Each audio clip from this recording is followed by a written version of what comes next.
Bonjour à tous et merci de prendre le rendez-vous avec nous pour cet entretien spécial sur Canal 3 Bénin. Nous ouvrons pour vous une fenêtre spéciale consacrée à la grande chancellerie des ordres nationaux du Bénin, une institution qui a connu des mutations au lendemain de l'élection présidentielle de 2021 qui a vu hisser Madame Mariama Chabi Talata à la vice-présidence de la République du Bénin.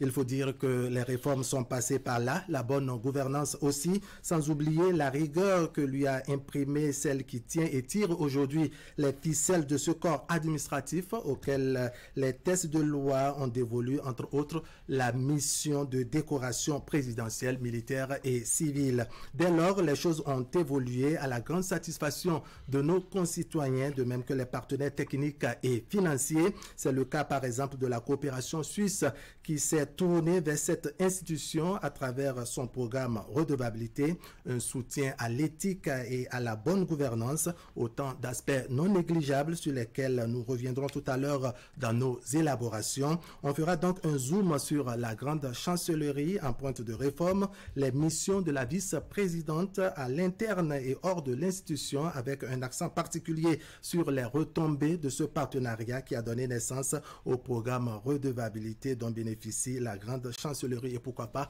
faire une projection dans le futur. Pour faire cet exercice, je suis entouré de trois acteurs majeurs qui en savent un peu plus sur les grandes lignes de la thématique à décliner au cours de nos échanges. D'abord, Monsieur Aboubakar Koto Yerima, chef cabinet de la vice-présidente de la République. Koto Yerima, bonjour. Bonjour. Bienvenue. Merci. Et puis, Dr Hermione Zouno Mama, secrétaire administrative de la grande chancellerie des ordres nationaux du Bénin. Bonjour. Bonjour, monsieur. Bienvenue sur ce plateau. À côté de vous, nous avons monsieur Camille Yabi, qui est chef d'équipe par intérim, programme Redevabilité. Nous sommes là au niveau de la coopération suisse. Monsieur Camille Yabi, bonjour. Bonjour, monsieur. Bienvenue à vous également. Allez, on va faire honneur aux femmes, comme d'habitude. Ma première question va s'adresser à vous, madame Hermione Zouno Mama, vous qui êtes secrétaire administrative au niveau donc de la grande chancellerie du Bénin. Si on vous donnait l'occasion de présenter cette institution à nos concitoyens, vous direz quoi en peu de mots? Merci bien, monsieur le journaliste. Permettez-moi d'abord de saluer tous les autres invités ici présents, les téléspectateurs de Canal 3 Bénin également, et toute l'équipe qui vous accompagne. Merci bien. Pour répondre à cette question, je l'aborderai sous trois aspects. Allons-y. La création et les périodes de refonte, la qualité des dirigeants et les organes de cette institution. En termes de création, je dirais que la grande chancellerie de l'ordre national du Bénin est créée par le président Feu Hubert Maga en 1960, sous l'appellation Grande Chancellerie de l'ordre national du Dahomey. Ce n'est qu'en février 1986 que nous sommes passés à l'appellation Grande Chancellerie de l'ordre national du Bénin. Et aujourd'hui, en 2024, plus précisément en juillet, sous le président Patrice Athanase Guillaume Talon, on l'appelle, c'est dénommé aujourd'hui Grande Chancellerie des ordres nationaux du Bénin. Les choses sont au pluriel cette fois-ci. Voilà. D'accord. Donc, cette institution est créée en 1960 pour récompenser les mérites des citoyens qui, d'une façon ou d'une autre, de façon exceptionnelle, ont rendu d'éminents services à la nation, que ce soit à titre civil ou sous les armes. Donc, elle est placée sous l'autorité du président de la République. C'est le président de la République qui est le grand maître de l'ordre. Et au terme de la loi 90, modifiée en 2019, cette institution, elle est dirigée par le vice-président de la République, qui est en même temps le grand chancelier de l'ordre national du Bénin. Donc, de 1960 à ce jour, il faut retenir que 6 grands chanceliers sont passés. 5 plus l'actuel grande chancelier. Voilà. Maintenant, la grande chancellerie, nous avons un organe de gestion et de décision en ce qui concerne cette institution. Le secrétariat administratif est l'organe de gestion de la grande chancellerie des ordres nationaux du Bénin, Et le Conseil de l'ordre est l'organe de décision en ce qui concerne les décorations. Voilà ce qu'il faut retenir brièvement de la grande chancellerie des ordres nationaux du Bénin. D'accord, on va évoluer avec M. Koto Yerima. Quelles sont les missions, je dirais, complémentaires au-delà de cette description et de ce développement de Mme Herbione? Quelles sont les autres missions de l'institution, la grande chancellerie des ordres nationaux du Bénin? Merci beaucoup, monsieur le journaliste. Je voudrais faire aussi mienne les salutations que la secrétaire administrative a adressées au plateau, mais également à l'équipe de Canal 3, ainsi que les remerciements qu'elle a pu évoquer. Merci à vous de nous accueillir ici et de nous donner l'opportunité de parler de la grande chancellerie. Disons, en parlant de la grande chancellerie, et pour que l'auditeur puisse nous comprendre le plus aisément possible, il faut juste faire un petit parallèle entre l'enfant qui fait bien et l'enfant qui fait mal. D'accord. Celui qui fait mal à la maison, les parents le punissent. C'est vrai. Celui qui fait bien, il est félicité par diverses manières. C'est également la même chose au niveau d'une nation. Lorsqu'un citoyen vient à commettre des impairs, entraves à la loi, il est puni. Cette punition peut aller jusqu'à le voir derrière les barreaux, quand le forfait commun est vraiment grave. Mais celui qui fait bien, qu'est-ce que la nation fait? Celui qui fait bien, la nation doit aussi mettre en place un dispositif pour le récompenser. C'est ça. Et ce dispositif-là n'est rien d'autre que la grande chancellerie. Donc sa mission première, c'est d'identifier au sein de la société les citoyens vertueux qui font progresser le pays, qui le font rayonner à l'intérieur comme à l'extérieur et qui, au prix parfois de leur vie, font en sorte que l'image du pays brille. Et c'est à travers les décorations que la nation exprime sa satisfaction, sa reconnaissance à tout citoyen qui l'a fait progresser. Et donc cette mission-là est fondamentale. Ce que la secrétaire administrative a eu à dire, ce n'est que le processus d'administration ou d'expression de cette récompense. Ça, c'est pour ce qui est de la grande chancellerie. Maintenant, pour ce qui est de l'institution de façon globale, où désormais la vice-présidence est en même temps l'institution qui s'occupe de la grande chancellerie, il y a d'autres aspects que le législateur a prévus qui concernent exclusivement la vice-présidence de la République et au terme des dispositions de la Constitution modifiée en 2019, il y a, en plus de la grande chancellerie, qu'il y a la gestion de la vacance du pouvoir et bien entendu la représentation du chef de l'État à sa demande à l'intérieur comme à l'extérieur du pays. D'accord. Alors, M. Camille Yabi, on se tourne vers vous. Vous êtes en quelque sorte un ami de la grande chancellerie, s'il faut dire les choses ainsi, parce que vous avez noué un partenariat avec l'institution. On parle du programme redevabilité. En deux termes plus simples, qu'est-ce qu'il faut retenir à travers ce programme ou à travers ce partenariat à proprement parler? Merci. Je voudrais, à l'entame de mon propos, remercier les amis de la grande chancellerie pour m'avoir associé à cette discussion. Comme vous le savez et comme les téléspectateurs le savent, la redevabilité, c'est cette obligation qui est faite à tout détenteur de pouvoir, à toute personne investie d'une mission ou à toute personne ayant reçu le mandat de ses pairs, l'obligation qui lui est faite de pouvoir rendre compte de l'acquittement de la fonction qui lui a été assignée et de pouvoir rendre compte du mandat qui lui a été donné. Et au terme de cet exercice de la redevabilité, de pouvoir être sanctionné positivement ou négativement. Comme l'a dit le chef de cabinet, lorsqu'on fait mal, on entrave à la loi ou on n'atteint pas les objectifs, il faut pouvoir être sanctionné négativement, mais lorsqu'on fait bien, il faut pouvoir être sanctionné positivement.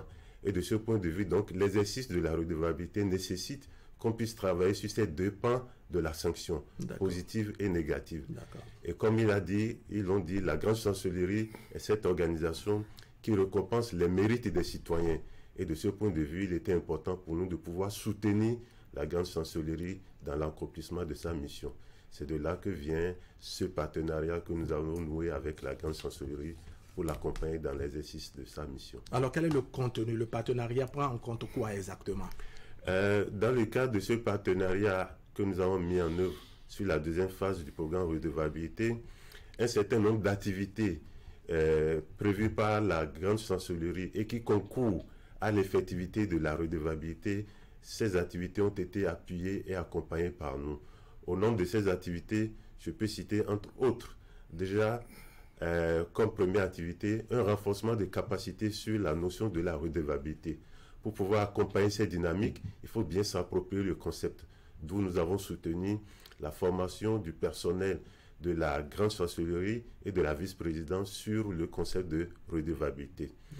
En plus de cela, nous avons accompagné l'étude de faisabilité sur la mise en place d'un fonds de promotion du mérite. Il faut faire en sorte que ce dispositif puisse être fonctionnel et totalement indépendant d'une manière ou d'une autre. Troisième activité que nous avons accompagnée, c'est l'atelier de réflexion sur un ordre de mérite spécifique aux femmes et aux jeunes. Dans le cadre du programme redevabilité, les questions du genre et de l'inclusion des jeunes étaient un thème transversal pour nous. Et donc, lorsqu'il s'est agi pour la Grande Chancellerie de travailler sur cette question, nous l'avons accompagné afin de pouvoir réfléchir sur les contours de ce type d'ordre qui va être mis en place.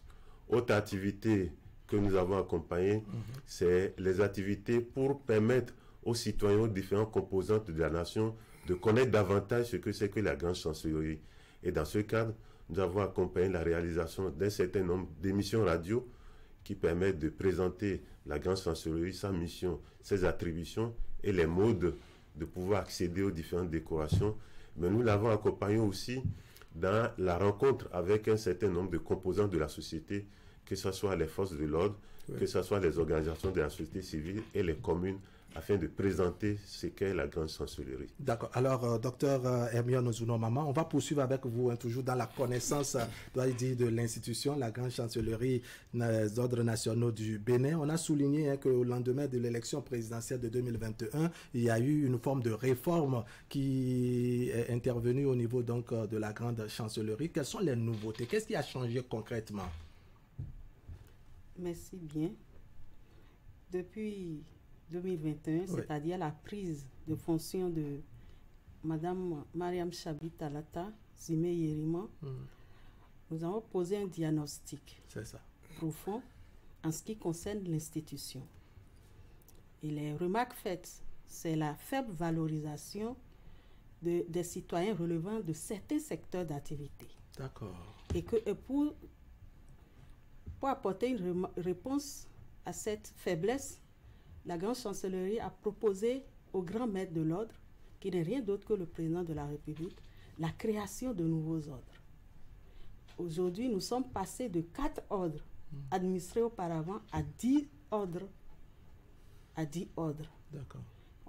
Auparavant, on avait l'ordre national du Bénin, l'ordre du mérite du Bénin, l'ordre du mérite agricole et bien d'autres l'ordre du mérite social. D'accord. Aujourd'hui, nous avons 6 autres nouveaux ordres, à savoir ordre du mérite féminin, ordre du mérite artisanal, ordre du mérite culturel et artistique, ordre de défense et de sécurité, ordre des palmes académiques, ordre du mérite sportif.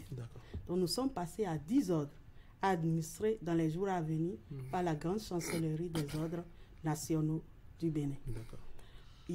On a eu besoin également de doter la Grande Chancellerie d'un plan stratégique de développement et de modernisation de l'institution. Ce qui est fait, mettre en place, comme l'a dit M. Yabi, un fonds de mérite. Un fonds de mérite au Bénin, la signature des conventions de partenariat entre la Grande Chancellerie et l'Association nationale des communes du Bénin, toujours dans le sens de la démocratisation du processus de désignation des candidats. D'accord.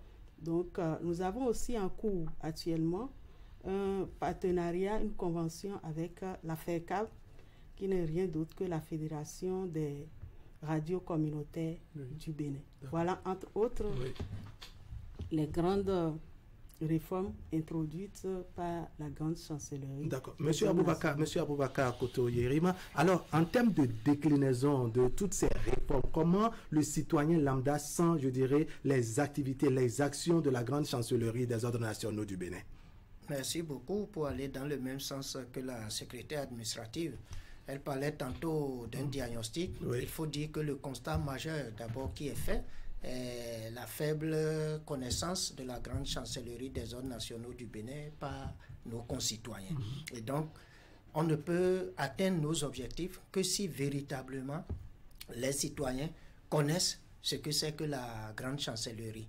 Et ce qui nous a amené vraiment à mettre en place un programme d'action qui amène la grande chancellerie vers nos citoyens, et nos concitoyens, pardon. Et ceci nous a conduit à aller dans un premier temps sur budget national dans tous les chefs-lieux de département où nous avons identifié les responsables des structures déconcentrées, les structures fêtières des organisations de la société civile, les hauts commandements militaires dans les départements pour leur présenter la grande chancellerie. Et dans le cadre du partenariat avec le programme redevabilité, nous avons pu descendre non seulement dans les communes à statut intermédiaire, mais également dans les garnisons et les universités. Ceci pour dire ce que c'est que la grande chancellerie et montrer que chacun, de sa position il se trouve, doit s'approprier cette institution. Et se sentir concerné. Et se sentir concerné. Parce que si un citoyen est décoré ou non, ce n'est pas de la responsabilité de la grande chancellerie, mais de la responsabilité de celui qui est en charge d'un groupe en tant que responsable. C'est la proposition. En quelque sorte, c'est un mérite. C'est un mérite. Et donc, faire en sorte que la grande chancellerie ne s'administre plutôt entre ces quatre murs, mais que son administration soit dans tous les coins de notre pays, simplement parce que quelque part, là où il y a un chef service, là où il y a un responsable d'association, qui se disent qu'il répond des autres qui dépendent de lui et que quand ils font bien, il faut qu'il puisse les proposer à décoration. Ça va monter jusqu'au cabinet du ministère qui est en charge de leur secteur. L'analyse va se faire et on verra si oui ou non la personne mérite dans son secteur d'être proposée pour décoration ou pas, et le processus continue ainsi. Elle a parlé tantôt des relations avec les radios communautaires et ce que nous faisons ici, cette émission participe également à ça, que les hommes de médias nous aident à faire connaître cette institution et se dire que c'est leur institution.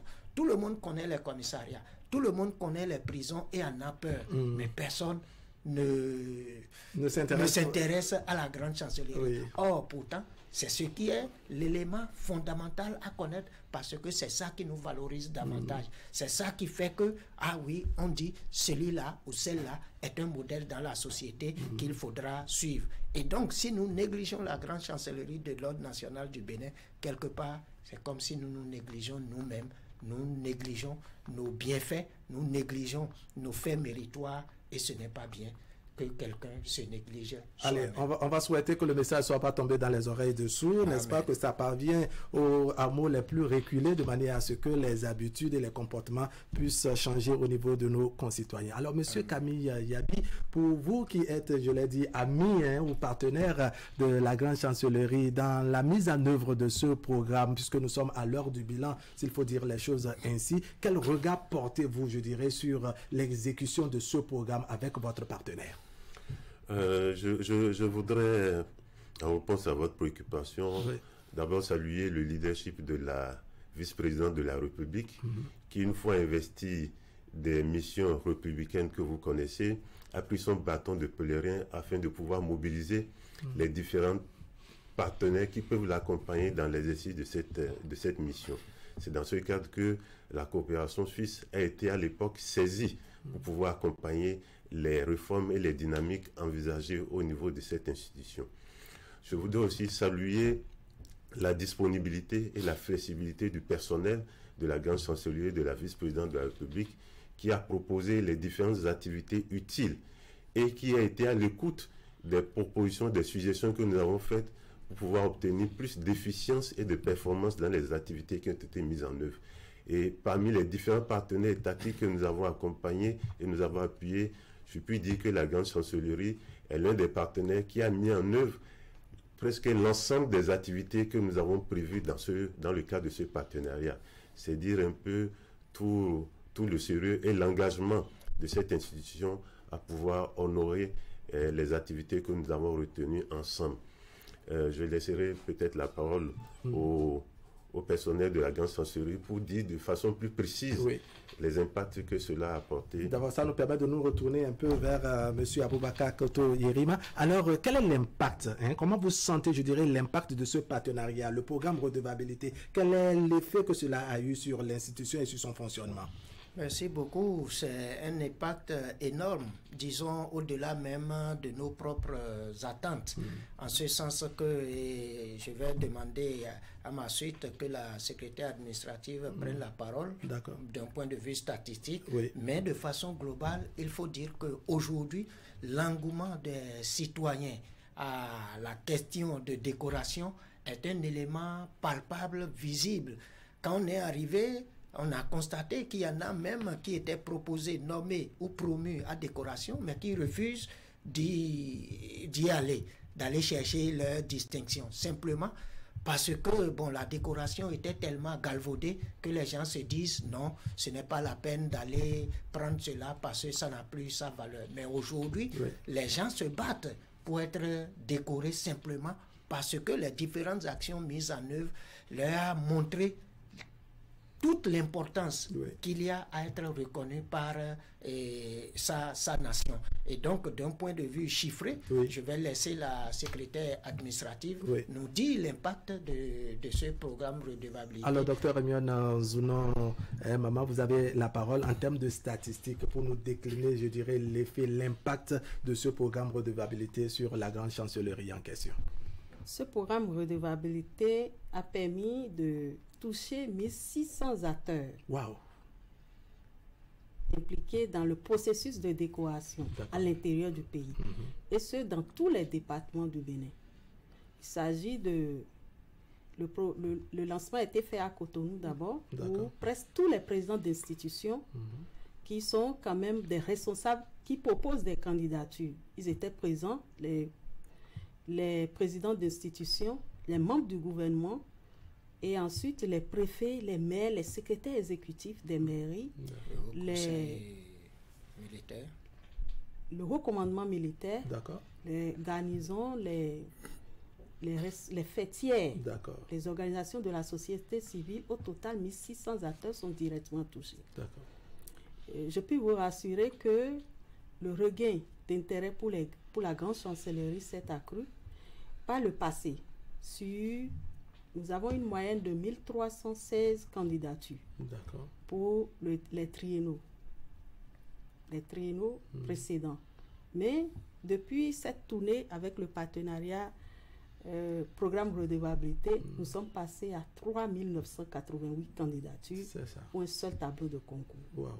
C'est pour vous dire que nous sommes passés du simple au triple. Les choses se sont améliorées. Le programme redevabilité. D'accord. Alors, quelles sont les modalités, je dirais, d'accès aux différents ordres nationaux au Bénin? On est curieux de savoir cela. Les modalités d'accès. Il faut retenir qu'il y a la promotion, l'admission, vous pouvez être admis ou promu à titre exceptionnel. C'est-à-dire cela relève de l'autorité du grand maître du président de la République. Le citoyen peut être admis ou promu à titre d'office. Ça, c'est les présidents d'institutions, les hautes personnalités du pays. La promotion, l'admission ou la promotion, la nomination, pardon. La nomination ou la promotion à titre normal. La nomination ou la promotion à titre posthume. Maintenant, Ce sur quoi je vous ai dit à l'entame que le Conseil de l'ordre est l'organe de décision en termes de décoration. Le Conseil de l'ordre ne se penche que sur les candidatures, les nominations, promotions à titre normal. Nous allons donner plus de précision à ce niveau. La nomination, promotion à titre normal, la grande chancelière, la vice-présidente, aujourd'hui grande chancelière, adresse une correspondance aux responsables d'institutions, membres de gouvernement, pour recueillir des propositions de candidature. À ce niveau, quand on a ces candidatures, ils sont traduits en projet de décret signé par le président de la République. À ce niveau, c'est le décret portant inscription au tableau de concours. Avant d'être apte à être sélectionné à ce niveau, il faut remplir des conditions. Être âgé de 30 ans au moins. Et avoir 10 ans d'ancienneté dans le secteur d'activité dans lequel le citoyen se trouve. C'est ça. Et ne pas être sous le coup d'une quelconque poursuite judiciaire. Ensuite de cela, il faut produire des documents tels que un mémoire signé de l'autorité qui vous reconnaît vos services éminents, l'acte de naissance légalisé ou l'acte de naissance aujourd'hui sécurisé. Le casier judiciaire B2 et une fiche de renseignement. En résumé, il y a vraiment des critères à remplir. Ce n'est pas qu'on fait les choix, je dirais, à tue-tête comme ça. Il y a les critères à remplir. Après ça, quand nous avons le décret portant inscription au tableau de concours, les candidatures sont introduites de façon annuelle au Conseil de l'ordre, qui statue sur les nominations ou promotions à accorder à chaque citoyen après étude au cas par cas. Ce n'est qu'après la session du Conseil de l'ordre, les travaux de la session du Conseil de l'ordre, que nous introduisons maintenant le décret portant nomination ou promotion dans les divers ordres nationaux. Voilà un peu le processus à la grande chancellerie. Alors, M. Koto Yerima, il y a un aspect qui demeure ambigu, dois-je dire, dans la tête de nos concitoyens, c'est la décoration des députés à l'Assemblée nationale. On estime que c'est une décoration quelque peu systématique qui ne va pas, je dirais, dans l'ordre, en tout cas dans l'ordre développé tout à l'heure par Mme Hermione Zounon-Mama. Alors, qu'est-ce que vous apportez comme lumière, je dirais, à cette inquiétude de nos concitoyens, la décoration des députés? Merci beaucoup. Dans son intervention, elle a parlé de la décoration à titre normal, à titre exceptionnel, à titre posthume pour ceux qui sont décorés après leur mort. Mais il y a les décorations d'office. Ça, c'est organisé par la loi. C'est la loi, le législateur qui détermine ou qui a déterminé dans la société les personnalités qui, du fait de leur position, doivent automatiquement être reçus dans l'ordre. Il s'agit du chef de l'État.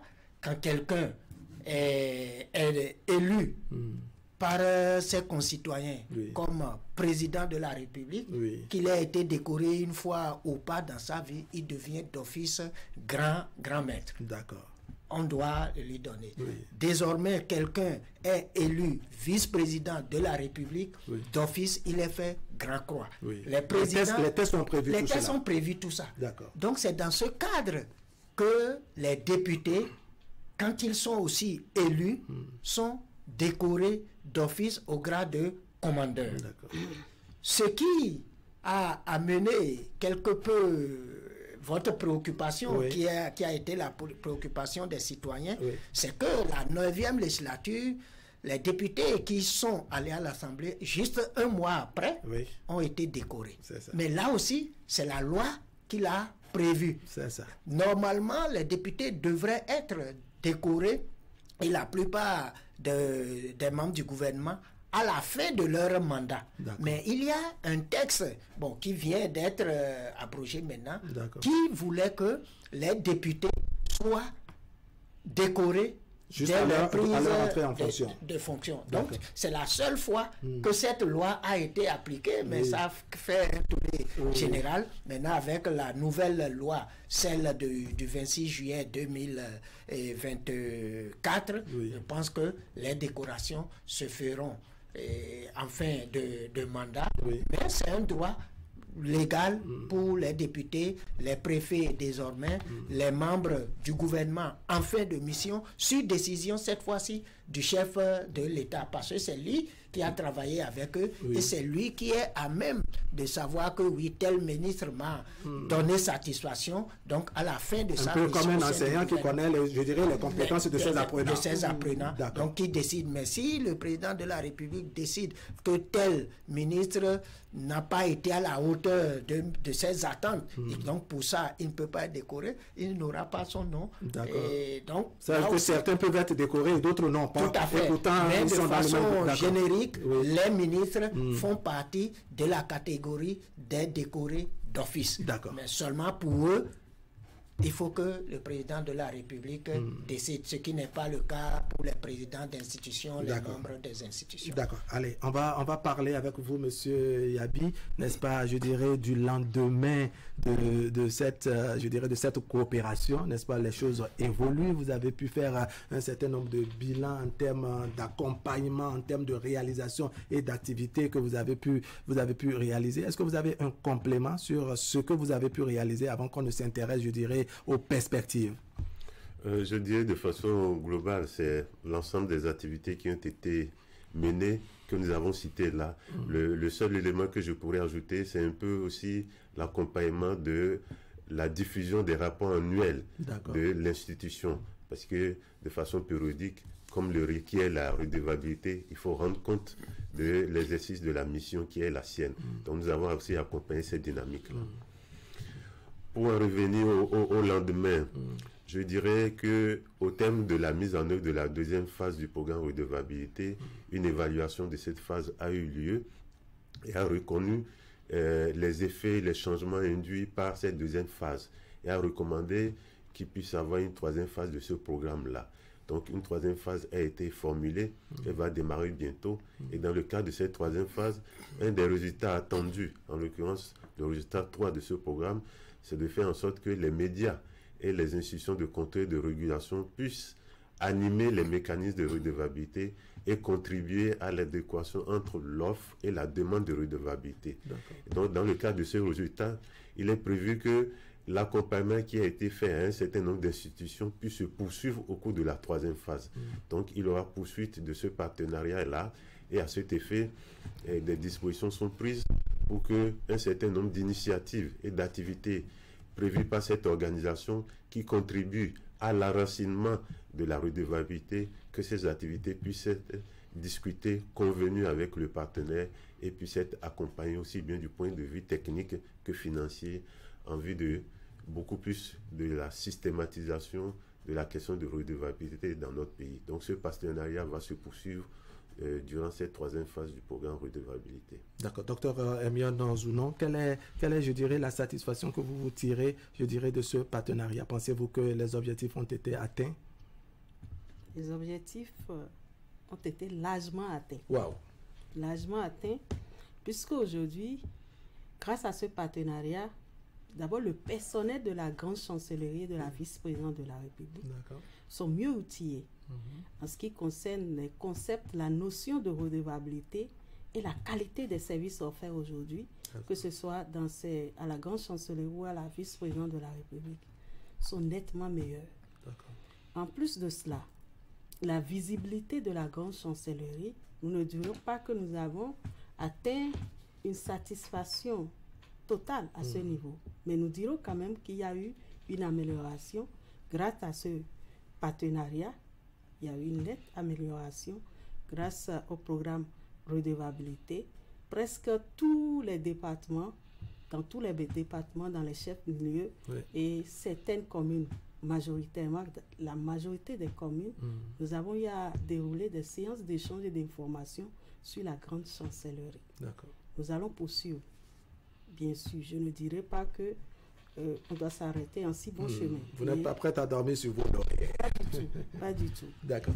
Alors, je vais évoluer avec vous. Visiblement, hein, le programme redevabilité a apporté un boom dans le fonctionnement et dans les actions de la grande chancellerie du Bénin, non, M. Aboubacar Koto-Yerima? Bien sûr, comme mes deux prédécesseurs l'ont dit, c'est un programme qui nous a permis d'aller au-delà de ce que nous aurions pu faire exclusivement avec le budget national. Comme je l'ai dit, c'est grâce à ce partenariat qu'on a pu descendre dans les garnisons, les communes et autres. Et aujourd'hui, la visibilité de la grande chancellerie dans les recoins de notre pays n'est plus chose compromise. Mais au-delà de tout ça, avec ce programme, elle l'a dit tantôt, le regain d'intérêt à la question de décoration aujourd'hui dans notre pays, regain d'intérêt qui nous pose même problème. Ah bon? Oui, parce que vous sentez débordé, vous vous sentez un peu bousculé par les concitoyens? Visiblement, parce que quand vous passez du simple au triple, alors qu'il y a aussi un encadrement des textes, et la grande chancellerie... Il y a suffisamment d'appétit dans le rang de nos concitoyens. Exactement, mais l'offre est aussi réduite, parce que pour ne pas que la décoration soit quelque chose qui est distribué comme des petits pains, il faut véritablement choisir la crème des crèmes pour ne décorer que les citoyens les plus méritants. Et donc, il nous faudra trouver d'autres critères pour pouvoir... Pour corser un peu. Bon, pas pour corser, pour que les meilleurs soient identifiés. Et peut-être avec la nouvelle loi, il y aura l'introduction d'un certain nombre de quotas par institution, par département ministériel, ce qui forcera la main aux responsables en charge des propositions de ne choisir que les plus méritants. Alors, M. Kaby Yabi, c'est vrai que j'abordais déjà les perspectives avec vous, mais je voudrais qu'on retourne un peu en arrière pour aborder, je dirais, vous, votre satisfaction, la satisfaction de votre équipe au niveau de la coopération suisse. Est-ce que vous estimez vraiment que les objectifs ont été atteints? Est-ce qu'il y a des zones où vous avez en quelque sorte des regrets ou bien des correctifs à apporter? Non, je dirais, à la suite de tous les autres intervenants, que notre satisfaction est pleine et entière. Pleine et entière dans le sens où je disais tantôt que c'est un certain nombre d'institutions de la République qui ont été accompagnées. Et je crois que en ce qui concerne la vice-présidente de la République, elle est l'une des institutions en termes de performance qui ait réalisé le maximum d'activités qui soient prévues. C'est aussi qu'elle a accepté de travailler sur un certain nombre de questions qui préoccupent le programme redevabilité, comme la question des femmes, du genre, mais la question aussi de l'inclusion des jeunes. Et donc, a initié la réflexion sur un note spécifique à cette catégorie d'acteurs. Toutes choses qui concourent à l'implication et à l'inclusivité autour des questions de développement. Donc, toutes ces initiatives participent, concourent à asseoir davantage et à prendre en compte davantage les questions de redevabilité dans notre pays. Donc, c'est avec satisfaction que nous avons mis en œuvre ce partenariat, et je salue une fois encore les diligences observées au niveau de cette institution et la disponibilité du personnel de cette institution qui nous a permis de pouvoir arriver à bout des engagements que nous avons pris lorsque nous mettons en œuvre ce partenariat avec le médiateur et la vice-présidente de la République. D'accord. Alors, on n'est pas fatigué de fouiller un peu en termes de recherche ou de connaissance de la vice-présidence et en même temps que la grande chancellerie des ordres nationaux du Bénin. Quels sont le reste des chantiers pour la grande chancellerie du Bénin, en même temps pour la vice-présidente?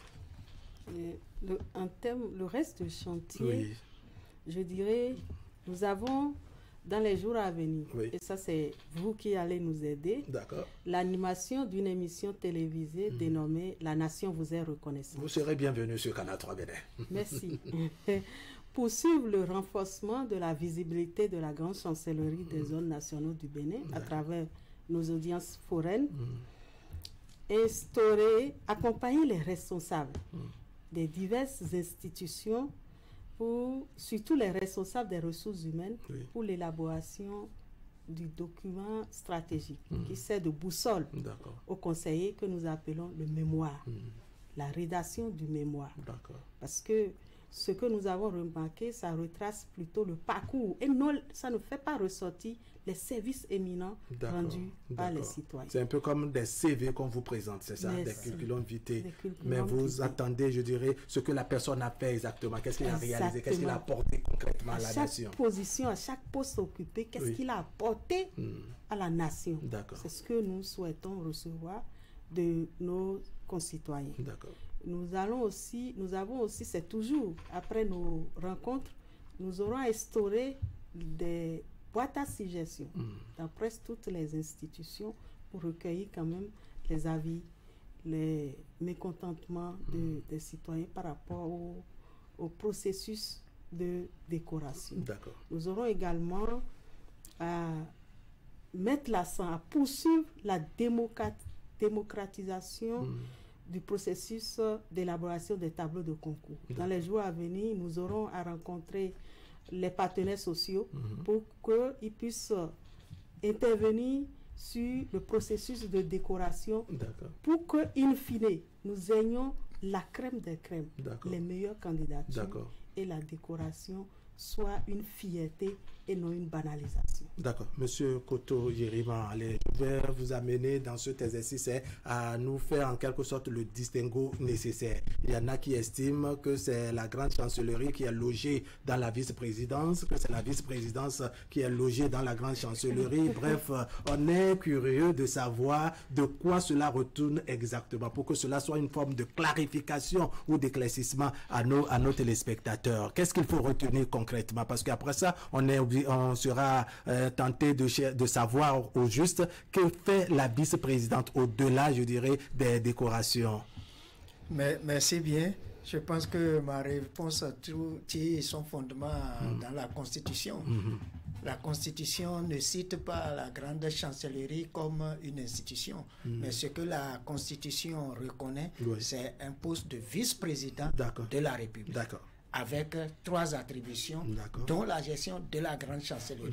Et donc, en clair, c'est la grande chancellerie qui est logée dans la vice-présidence. La grande chancellerie, aujourd'hui, ou bien les questions de décoration, relèvent d'une attribution. Maintenant, comme c'est une entité administrative qui existait par avant, il faut que ça puisse continuer. Donc on ne va pas dire parce qu'il y a la vice-présidence que la grande chancellerie des ordres nationaux du Bénin est balayée. Mais c'est à l'intérieur de la vice-présidence. En ce sens que le législateur a élargi le champ d'intervention de la vice-présidence de la République, entre autres en demandant que le chef de l'État puisse prendre appui sur le vice-président de la République pour certaines actions pour lesquelles soit il a des empêchements ou estime que son vice-président peut aller le représenter. C'est pourquoi le législateur a dit que le chef de l'État, président de la République, peut se faire représenter par le vice-président de la République à l'intérieur ou à l'extérieur du pays à sa demande. Et il ne vous a pas échappé depuis 2021 qu'à plusieurs reprises, on a vu la vice-présidente de la République à l'intérieur ou à l'extérieur du pays aller représenter le Bénin. Et que ça soit au sommet de la CEDEAO, que ça soit à certaines rencontres de l'ONU, et d'autres rencontres bilatérales, de coopération bilatérale avec l'Italie, récemment avec la Chine, rencontres de haut niveau, où le chef de l'État pense ne pas aller, mais le Bénin ne doit pas se faire absent, demande à la vice-présidente d'aller. Donc ça, c'est une activité forte de la vice-présidente de la République. Mais aussi, il y a des points sur lesquels le président de la République veut bien s'investir, mais matériellement n'a pas le temps. Tout ce qui concerne les questions de promotion de la femme, tout ce qui concerne les questions de paix, il veut vraiment être au cœur de ses actions, mais le temps ne lui permet pas de le faire. Donc sur cette question aussi, la vice-présidente devient bras opérationnel dans ce cas de figure.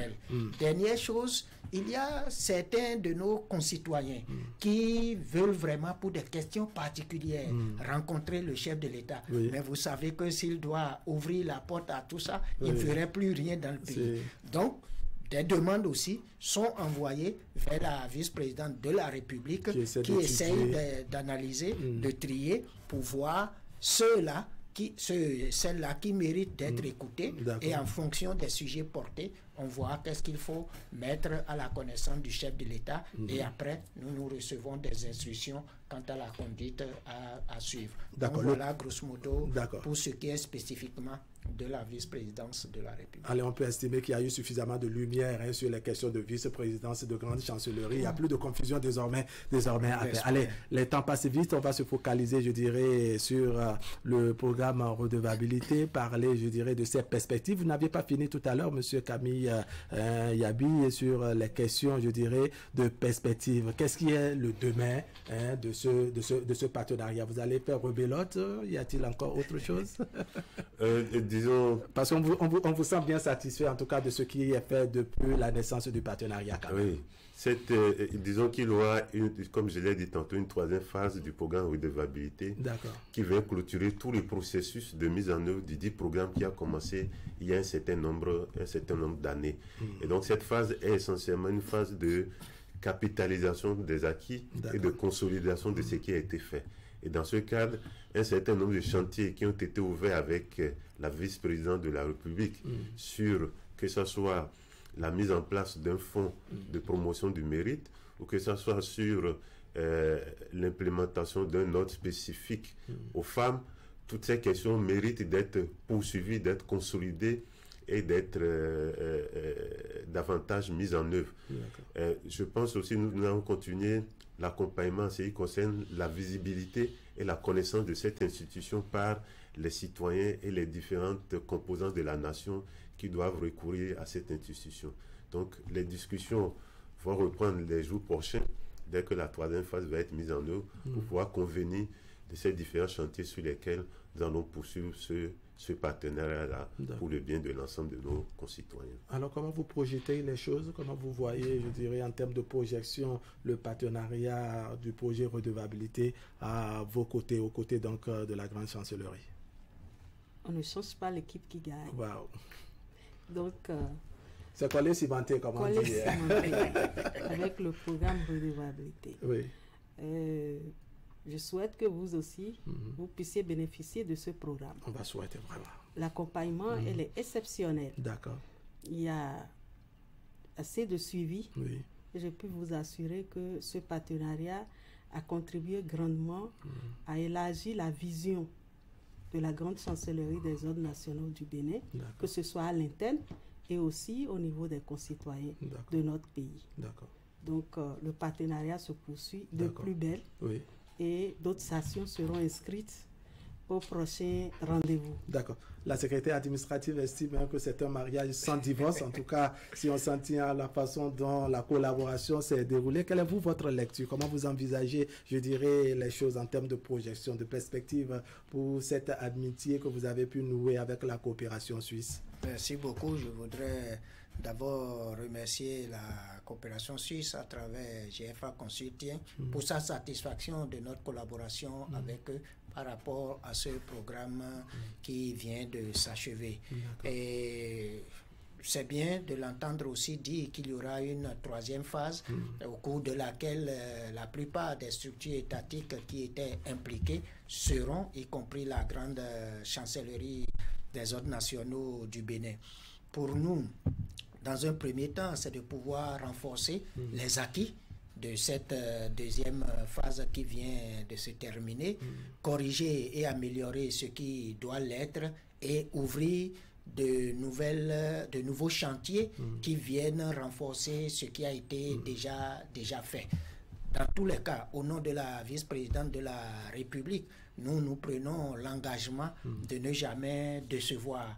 Ça a été toujours notre credo de faire autant que possible à sauvegarder et améliorer l'image de la nation auprès des partenaires avec lesquels nous pouvons être appelés à travailler ensemble, qu'ils soient des partenaires étatiques, qu'ils soient des partenaires de la coopération bilatérale, multilatérale, directe ou indirecte, ou qu'ils soient simplement des organisations de la société civile. Lorsque la vice-présidence de la République, Grande Chancellerie de l'Ordre national du Bénin, est appelée à collaborer avec une structure, nous devons faire tout pour que l'image de la nation ne soit pas écornée par notre biais. Je voudrais aussi profiter de cette lucane perspective pour dire, au-delà de du programme redevabilité, les perspectives également au niveau de la Grande Chancellerie, comme vous pouvez vous en douter, c'est de faire en sorte, que la nouvelle loi qui est votée et promulguée soit connue de nos concitoyens, pour que chacun sache comment se positionner pour son implémentation. Deuxièmement, les nouveaux ordres qui sont créés, naturellement, il faudra travailler pour leur mise en œuvre. Ce qui passe par, pour nous, dans un premier temps, l'acquisition des médailles, parce qu'il n'y a pas de décoration sans insigne. Et donc, nous allons travailler le plus rapidement possible pour que chaque ordre ait à disposition ces médailles afin que les premiers contingents puissent, au possible, être déjà reçus dès 2025. Et nous pensons vraiment que pour cette première vague de ces nouveaux ordres, nous allons procéder par voie exceptionnelle avec l'accord du grand maître, en identifiant secteur par secteur tous ceux qui, dans ce cadre-là, ont eu à porter le Bénin sectoriel, dans ce cas, à avoir une image plus attrayante, une image acceptable pour que le Bénin de demain soit encore plus grand. Merci beaucoup. Votre mot de conclusion, Madame Zouno. La mission première de la Grande Chancellerie des Ordres nationaux du Bénin, c'est d'exprimer la reconnaissance de l'État à tous citoyens, que ce soit nationaux ou étrangers, qui ont contribué de façon exceptionnelle ou qui ont rendu des services éminents à la nation. Imaginez un instant, ça c'est une question que je vous pose, que nous nous mettons à la Grande Chancellerie à décorer des individus qui sont contraires à ces valeurs. Donc tout ce que la Grande Chancellerie fait aujourd'hui concourt à décorer des personnes vraiment méritantes. Des méritants, de faire une forme de promotion de valeurs. De promotion de valeurs. Et in fine, faire la promotion des valeurs, comme vous l'avez dit tantôt. Vous l'avez dit tantôt, pour que la nation reconnaisse à ses enfants, à ces enfants valeureux, méritants, leur mérite à la dimension de ce qu'ils ont accompli. C'est d'ailleurs l'image du Bénin, n'est-ce pas, qui en sort grandi, même à l'international. Allez, M. Kaby Yabi, votre mot de conclusion. Merci. Je dirais que la redevabilité est centrale dans la question de gouvernance et doit préoccuper l'ensemble de toutes les parties prenantes de la société. Et sa mise en œuvre requiert l'implication de 3 grandes catégories d'acteurs. Les acteurs en charge de la demande de redevabilité, l'offre de redevabilité en réponse à la demande, mais aussi l'interface qui facilite l'interaction entre la demande et l'offre de redevabilité. De ce point de vue, pour que la redevabilité soit effective, il faudrait pouvoir toucher tous ces 3 segments, toutes ces 3 catégories d'acteurs. Et au cours de la première phase, si on s'est consacré essentiellement à la demande, au cours de la deuxième phase, on a travaillé avec l'offre et l'interface. Et c'est avec satisfaction que nous avons vu les résultats engrangés au cours de la deuxième phase. Cette dynamique va être poursuivie au cours de la troisième phase pour une systématisation de cette question de redevabilité dans notre pays pour le bien de nous tous. D'accord.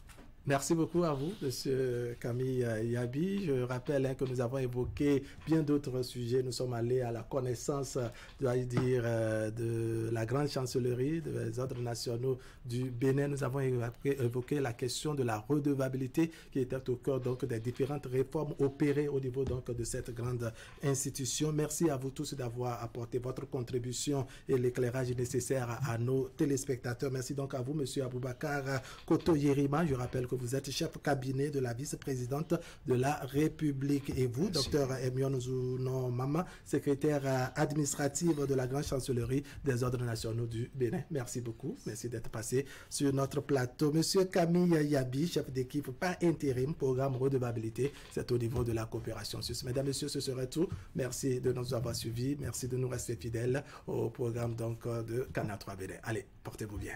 Merci.